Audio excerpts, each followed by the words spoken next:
اللہ اکبر، کلا اذا بلغت التراقی. یہ تو قیامت کا منظر ہے نا، قیامت سے قبل بھی ایک منظر ہے، اللہ اس منظر کو بھی بیان کر رہا ہے. کلا اذا بلغت التراقی، ہاں ہاں جب جان گلے کو پہنچ جائے گی. اے انسان تیرے اوپر وہ گھڑی بھی آنے والی ہے، وہ وقت بھی آنے والا ہے جب سانس اس ہنسلی میں اٹک جائے گا، جب سینے سے بھی سانس اوپر چلی گئی. اب ڈاکٹر بھی لا علاج قرار دے رہے ہیں کہ اب علاج نہیں رہا ہے، جان بس اب نکلنا چاہ رہی ہے. اور کہا جائے گا کوئی جھاڑ پھونک والا بلاؤ. اب ڈاکٹروں نے تو جواب دے دیا، اب سانس اٹک گئی گلے میں، چند لمحوں کی مہمان ہے. اب ڈاکٹروں نے کہا اب ہماری جانب سے لا علاج ہو گیا، اب لے جاؤ اس کو گھر یا وینٹیلیٹر پہ ڈال دیتے ہیں اس کو، بس اب ہماری جانب سے کوئی اس کا علاج نہیں ہے. اب گھر والے روتے ہیں، کہتے ہیں کوئی جھاڑ پھونک والا لاؤ، کوئی دم والا لاؤ، شاید وہ کوئی دم کرے تو اس کی جان میں جان آ جائے. ڈاکٹروں نے تو لا علاج قرار دے دیا. وَظَنَّ عَنَّهُ الْفِرَاقِ. اللہ فرماتا ہے یہ تو جھاڑ پھونک والے کو ڈھونڈ رہے ہیں، لیکن جس کی سانس یہاں اٹکی ہے وہ سمجھ گیا ہے اب موت آ گئی ہے، اس کو یقین ہو گیا ہے کہ اب موت کے لمحے آ گئے ہیں، اب میں بچ نہیں پاؤں گا. اب آنکھیں تاڑے لگی ہوئی ہیں. وَالْتَفَّتِ السَّاقُ بِالسَّاقِ. پنڈلی پہ پنڈلی چڑھ رہی ہے. جب موت آ جاتی ہے تو پھر پنڈلی سے پنڈلی لپٹ جاتی ہے، اس کو پھر جدا کرتے ہیں اور جدا کر کے دونوں انگوٹھے باندھ دیتے ہیں تاکہ پنڈلی کے اوپر پنڈلی نہ چڑھے. اللہ وہ منظر بیان کرتا ہے، صاحب یہ وقت آنے والا ہے جب دونوں انگوٹھے باندھ دیے جائیں گے، جب ناک میں روئی ٹھونس دی جائے گی، جب چٹے لباس میں کفن دیا جائے گا، جب غسال کے سامنے بے بس پڑے ہوں گے، وہ چاہے یہ بازو اٹھائے چاہے یہ بازو اٹھائے، گرم پانی ڈالے یا سرد پانی ڈالے، جب بس پڑے ہوئے ہوں گے جو ہے وہ غسل دینے والوں کے، اور ناک میں روئی ہوگی اور دونوں انگوٹھے آپس میں بندے ہوں گے. یہ محل، یہ ماڑی، یہ کوٹھیاں، یہ بنگلے جس کو سویر شام لگ کے حلال حرام کی تمیز کیے بغیر بنایا تھا. غوث اعظم رضی اللہ تعالیٰ عنہ بولے مکان بنا رہا ہے، بسیں گے اور حساب تو جا کے دے گا. اور یہ تو ایک رات بھی تجھے اس گھر کے اندر نہیں رکھیں گے کہ چلو ایک رات مہمان رکھ لیں. کہتے ہیں نہیں نہیں، مہمانوں نے بھی جانا ہے تو جلدی کرو، اس کو سپرد کراؤ. وہ تو تیرا لباس بھی پھاڑ کے اتاریں گے، خود غسل دینے کے لیے تیار بھی نہیں ہے. تجھ سے خوف آنے لگا ہے، جاندی واری ڈرونا بنے ہوتے، ہاتھ نہ لاندے ڈر دے، جنہ لئی تو پاپ کمائے اج کتھے نہیں تیرے کر دے. آج تو وہ تیرے ساتھ تجھے غسل دینے کے لیے آمادہ نہیں ہے. وَالْتَفَّتِ السَّاقُ بِالسَّاقِ. جب پنڈلی پہ پنڈلی چڑھنے لگ جائے گی، إِلَىٰ رَبِّكَ يَوْمَئِذٍ الْمَسَاقُ. اس دن تیرے رب کی طرف ہی لوٹ کے جانا ہے. فَلَا صَدَّقَ وَلَا صَلَّىٰ. اس نے نہ تو سچ مانا اور نہ نماز پڑھی. وَلَٰكِنْ كَذَّبَ وَتَوَلَّىٰ. ہاں جھٹلایا اور منہ پھیر کے چل پڑا. ثُمَّ ذَهَبَ إِلَىٰ أَهْلِهِ يَتَمَطَّىٰ. پھر اپنے گھر کو اکڑتا ہوا چلا. اولا لک فاولا ثم اولا لک فاولا. تیری خرابی آ پہنچی، ہاں تیری خرابی آ پہنچی. ایحسب الانسان ان یترک سدی. انسان دنیا میں یہ گمان کرتا ہے اس کو سدا چھوڑ دیا جائے گا. سدا عربی میں ایسے اونٹ کو کہتے ہیں جس کی مہار کسی کے ہاتھ میں نہ ہو. شترے بے مہار، جہاں مرضی جس گھاٹ سے چاہے پانی پیے، جہاں سے مرضی چارہ لے، تو شترے بے مہار کو کہتے ہیں سدا. تو یہ انسان بھی گمان کرتا ہے کہ میں بھی سدا ہوں، مجھے کوئی کیوں پوچھے، میرے جذبات پہ کوئی کیوں قدغن لگائے، مجھے کیوں روکے کوئی. بالخصوص جوانی کے ایام کے اندر جوان کو بڑا ہوتا ہے کہ کوئی مجھے کیوں. وہ تو ماں باپ کے کہنے میں بھی نہیں آنا چاہتا، وہ کہتا ہے کیوں مجھے روکتے ہیں، میری جوانی ہے، میرے جذبات ہیں، مجھے آزادی سے جینے دو، کیوں میرے راستے میں رکاوٹ بنتے ہو، میں سدا ہوں. اللہ فرماتا ہے نہیں، ایک اونٹ تو سدا ہو سکتا ہے، جس کو میں نے اشرف المخلوقات بنایا ہے اس کو تو سدا نہیں چھوڑوں گا، اس کو تو پابند بناؤں گا حکام کا. اب وہ کہتا ہے کہ نہیں نہیں، یہ کیسے دوبارہ اٹھائے جائیں گے. اب دوبارہ وہی بات پھر آ گئی. الم یکن نطفۃ من منی یمنی.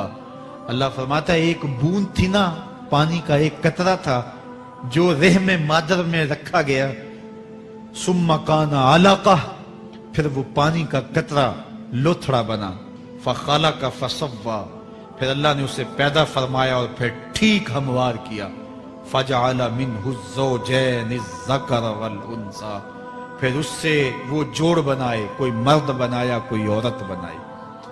کہا اب غور کر، اب تیری آنکھیں دیکھتی ہیں، بجلیاں چمکتی ہیں، تیری زبان کا طوطی بولتا ہے، لوگ اشش کرتے ہیں تیری گفتگو پہ، تیری گفتار پہ صدقے جاتے ہیں، تیرے لہجے کے جمال کو دیکھتے ہیں، تیرے سینے کا زور، تیرے پنجوں کی طاقت، تیری دماغ کی تیزیاں اور تیری سوچوں کے اجالے، تیری زوردار ٹانگیں، تیرے کڑیل بازو اور تیری چوڑی چھاتی اور تیرے گلاب کی پتیوں جیسے ہونٹ، اے انسان یہ سب کچھ کہاں تراشا گیا؟ ماں کے رحم میں، اس تاریکی میں جو 3 پردوں میں تھی، تیرا سر تیرے گھٹنوں میں تھا، اور تیرے رب نے وہاں تیرے اندر نسوانیت یا رجولیت کی صلاحیتیں پیدا کی، تیری آنکھوں میں چمک پیدا کی، تیرے کانوں میں نغمے بکھیرے، تیری زبان کے پٹھوں پہ قوت ذائقہ رکھی،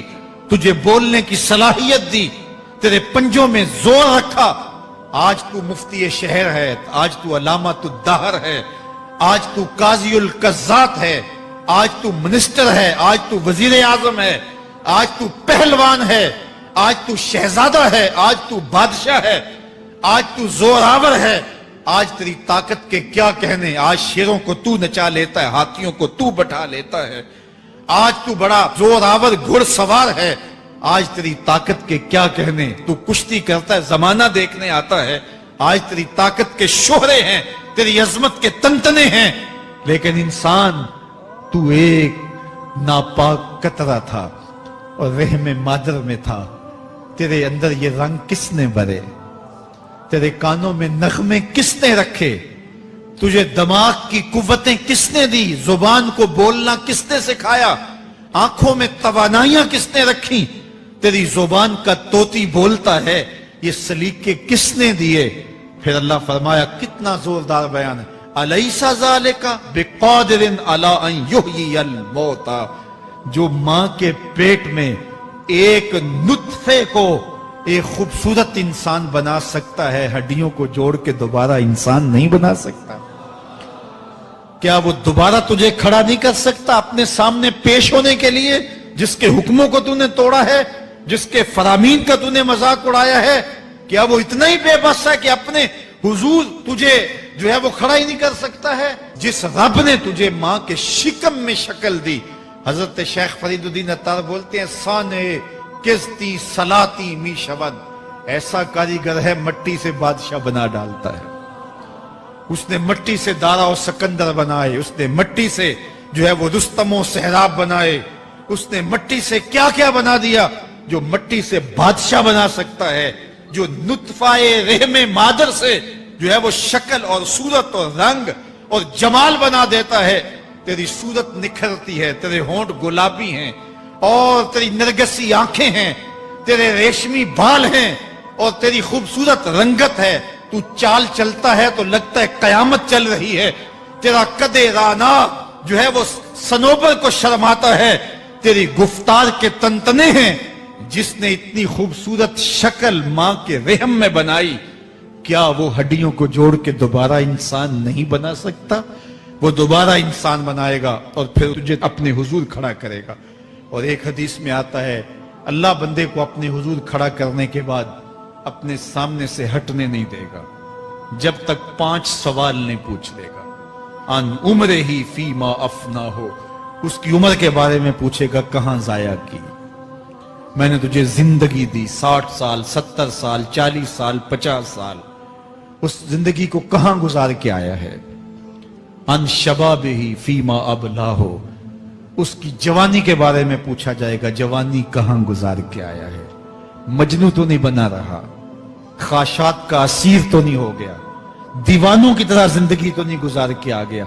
تیری جوانی کسی چوک میں تو نہیں گزری، تیری جوانی آوارگی میں تو نہیں گزری، ساری ساری رات سوشل میڈیا کے اوپر گندگی اور غلاظتیں تو نہیں دیکھتا رہا؟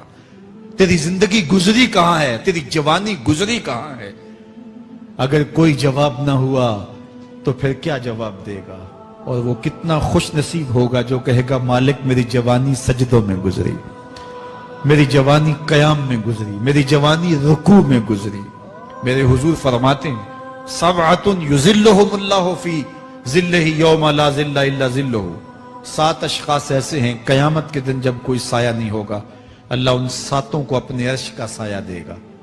ان میں سے دوسرا شخص میرے حضور نے بیان فرمایا وشاب نشأ فی عبادت اللہ، وہ جوان جس کی جوانی اللہ کی عبادت میں گزرے۔ جوانوں اپنی زندگی کو مالک کی دہلیز پہ لے آؤ۔ جوانی وہی ہے جو مالک کی چوکھٹ پہ گزرے۔ اپنے دل کا تعلق جوڑو، عشق کرنا ہے تو پھر آمنہ کے لال سے کرو، محبت کا رشتہ ان سے جوڑو، تعلق کا ربط ان سے قائم کرو، جوانی کو دین کی راہ پہ ڈالو۔ اللہ اکبر۔ سنو میرے حضور کا فرمان، انا حبیب اللہ، میں اللہ کا حبیب ہوں۔ پھر فرمایا الشاب التائب حبیب اللہ، جو جوان جوانی میں توبہ کرے وہ بھی اللہ کا حبیب ہے۔ آؤ اللہ کے حبیب بن جاؤ، اللہ کے حبیب بن جاؤ، اللہ کے حبیب بن جاؤ، اللہ کے محبوب بن جاؤ۔ لیلۃ القدر کی گھڑیاں ہیں، رات کا پچھلا پہر ہے، اللہ کے حضور یہ عہد کر کے اٹھو مالک جو زندگی گزر گئی، آئندہ جوانی کا ایک ایک لمحہ تیرے لیے گزرے گا، جیوں گا تو تیرے لیے، مروں گا تو تیرے لیے۔ میری ایک ایک سانس تیرے نام وقف ہوئی، میری زندگی کی ایک ایک ساتھ تیرے نام وقف ہوئی۔